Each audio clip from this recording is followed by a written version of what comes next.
នៅវិមានព្រឹទ្ធសភានៃព្រឹកថ្ងៃអង្គារ13កើតខែផល្គុនឆ្នាំរោងឆស័កពុទ្ធសករាជ2568ត្រូវនៅថ្ងៃទី11ខែមីនាឆ្នាំ2025នេះសម្ដេចអគ្គមហាសេនាបតីតេជោហ៊ុនសែនប្រមុខរដ្ឋស្ដីទីនៃព្រះរាជាណាចក្រកម្ពុជា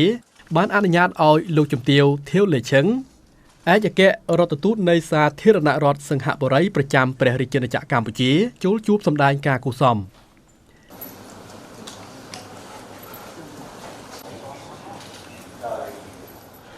ឯកឧត្តមជាធិរិទ្ធអ្នកនាំពាក្យប្រសិទ្ធភាពបានឲ្យដឹងនៅក្រោយជំនួបថា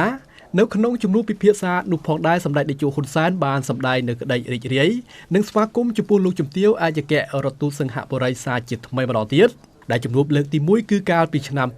2021ក្នុងឋានៈសម្ដេចតេជោជានាយករដ្ឋមន្ត្រីในឱកាសនេះសម្ដេចតេជោបានរំលេចអំពីបញ្ហាមួយចំនួនដែលកើតឡើងនៅក្នុងតំបន់ក៏ដូចជាពិភពលោកទាំងមូលផងដែរជាពិសេសបញ្ហាសង្គ្រាមពាណិជ្ជកម្មដែលកើតឡើងក្នុងពេលបច្ចុប្បន្ននេះដែលទាមទារឲ្យប្រទេសយើងទាំងពីរជាពិសេសការពង្រឹងនូវកិច្ចសហប្រតិបត្តិការបន្ថែមទៀតរវាងកម្ពុជានិងសិង្ហបុរីសម្ដេចតេជោបានមានប្រសាសន៍បន្តទៀតថាកន្លងមកយើងមើលទៅលើទីផ្សារឆ្ងាយពេកក៏មានការពិបាកដូច្នេះយើងត្រូវសម្លឹងមើលទីផ្សារដែលនៅជិតភូមិផងរបងជាមួយគ្នាជាពិសេសប្រទេសនៅក្នុងតំបន់អាស៊ាននិងអាស៊ានសម្ដេចតេជោចង់ឲ្យកម្ពុជាក៏ដូចជាសិង្ហបុរីសម្លឹងមើលក្នុងក្របខ័ណ្ឌអាស៊ានពីព្រោះថាក្នុងក្របខ័ណ្ឌអាស៊ានយើងមានប្រជាជនរហូតទៅដល់600លាននាក់និងអាស៊ានមានរហូតទៅដល់2000លាននាក់ដែលជាទីផ្សារដ៏ធំដែលយើងគួរតែយកចិត្តទុកដាក់ដែលជាអំណោយផលសម្រាប់ការធ្វើពាណិជ្ជកម្ម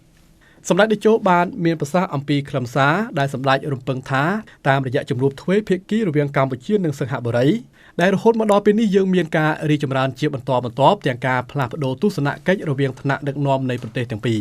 សម្ដេចតេជោបានមានប្រសាសន៍លើកឡើងដោយជំរុញឲ្យមានការពង្រីកការធ្វើពាណិជ្ជកម្មនិងការវិនិយោគរវាងកម្ពុជានិងសិង្ហបុរីឲ្យកាន់តែមានការកើនឡើងបន្ថែមទៀតដែលរហូតមកដល់ពេលនេះពាណិជ្ជកម្មរវាងប្រទេសទាំងពីរមានខ្ទង់ជាង$1000 លានហើយសង្ឃឹមថាតាមរយៈឱកាសខួប60ឆ្នាំនៃទំនាក់ទំនងរវាងប្រទេសទាំងពីរ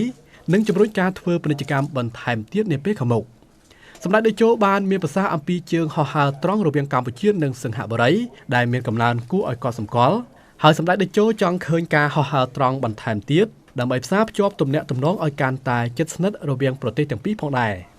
លោកជំទាវឯកអគ្គរដ្ឋទូតសិង្ហបុរីបានលើកឡើងថាលោកជំទាវនឹងខិតខំប្រឹងប្រែងជំរុញការធ្វើពាណិជ្ជកម្មនិងការវិនិយោគសិង្ហបុរីមកកាន់កម្ពុជាបន្ថែមទៀតក្នុងពេលដែលលោកជំទាវជាឯកអគ្គរដ្ឋទូតសិង្ហបុរីក្នុងប្រទេសកម្ពុជានាពេលកន្លងមកនិងនៅពេលខាងមុខលោកជំទាវបានគោរពកោតសរសើរចំពោះសម្ដេចតេជោហ៊ុនសែនតាំងពីសម្ដេចជានាយករដ្ឋមន្ត្រីដែលសម្ដេចតែងតែមានគតិបណ្ឌិតជាពិសេសក្នុងការដោះស្រាយបញ្ហាទាំងបញ្ហាតំបន់និងពិភពលោកដោយលោកជំទាវបានមានប្រសាសន៍ថាសម្ដេចតេជោគឺជារដ្ឋបរិសុទ្ធរបស់ប្រជាជនកម្ពុជានិងជាមេដឹកនាំដែលមានគតិបណ្ឌិតច្រើនក្នុងការដោះស្រាយបញ្ហាផ្សេងៗជាមួយគ្នានោះផងដែរលោកជំទាវក៏បានកោតសរសើរចំពោះថ្នាក់ដឹកនាំបន្តវេននាពេលបច្ចុប្បន្នដែលមានសម្ដេចមហាបវរធិបតីហ៊ុនម៉ាណែតជានាយករដ្ឋមន្ត្រីដែលបានយកចិត្តទុកដាក់និងខិតខំប្រឹងប្រែងក្នុងការអភិវឌ្ឍប្រទេសជាតិដែលរហូតមកដល់ពេលនេះគឺរក្សាបាននូវសុខសន្តិភាពនិងការអភិវឌ្ឍរីកចម្រើនជាបន្តបន្ទាប់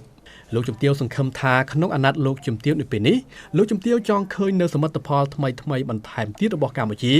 ដូចជាការសម្ពោធនៅពលានយន្តហោះថ្មីនិងសមិទ្ធផលសំខាន់ៗជាច្រើនទៀតរបស់ប្រទេសកម្ពុជានៅក្នុងឱកាសខួបលើកទី60ឆ្នាំនៃទំនាក់ទំនងរវាងប្រទេសទាំងពីរក្នុងឆ្នាំ2025នេះភាគីទាំងពីរនឹងធ្វើការរៀបចំប្រកួតប្រជែងធ្វើ logo ខួប60ឆ្នាំដើម្បីបង្ហាញមិត្តភាពរវាងកម្ពុជានិងសិង្ហបុរីលោកជំទាវសង្ឃឹមថាក្នុងខួប60ឆ្នាំនេះទៀតសោតរំពឹងថាកិច្ចព្រមព្រៀងសំខាន់មួយទាក់ទងទៅនឹងកាបូនក្រេឌីតនឹងអាចបញ្ចប់នៅកិច្ចព្រមព្រៀងនេះដើម្បីបង្ហាញពិភពលោកឲ្យបានដឹងថាប្រទេសយើងទាំងពីរបានយកចិត្តទុកដាក់អំពីការប្រែប្រួលអាកាសធាតុនៅក្នុងពិភពលោកទាំងមូលត្រង់ចំណុចនេះសម្ដេចតេជោបានស្វាគមន៍និងរីករាយហើយសង្ឃឹមថាភាគីទាំងពីរនឹងអាចបញ្ចប់នៅកិច្ចព្រមព្រៀងនេះដើម្បីអបអរសាទរខួប60ឆ្នាំនៃទំនាក់ទំនងរវាងប្រទេសទាំងពីរជាចុងក្រោយសម្ដេចតេជោហ៊ុនសែនប្រមុខរដ្ឋស្ដីទីនៃព្រះរាជាណាចក្រកម្ពុជាបានជូនពរលោកជំទាវឯកអគ្គរដ្ឋទូតសិង្ហបុរីសូមទទួលបាននូវភាពជោគជ័យជាបន្តបន្ទាប់ទៀត